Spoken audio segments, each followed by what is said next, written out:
முத்துவின் வின்எஸ்எஸ் brand அரிசிகள் தரத்திலும் சுவையிலும் என்றும் number 1.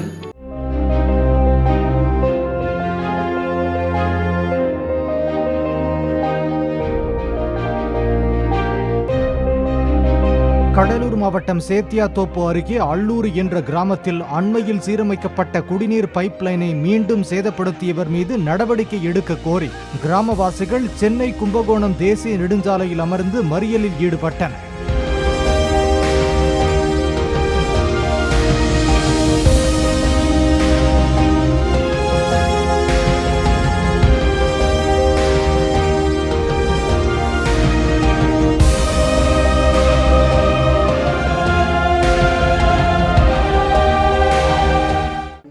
முத்துவின் வின்எஸ்எஸ் brand அரிசிகள் தரத்திலும் சுவையிலும் என்றும் நம்பர் 1.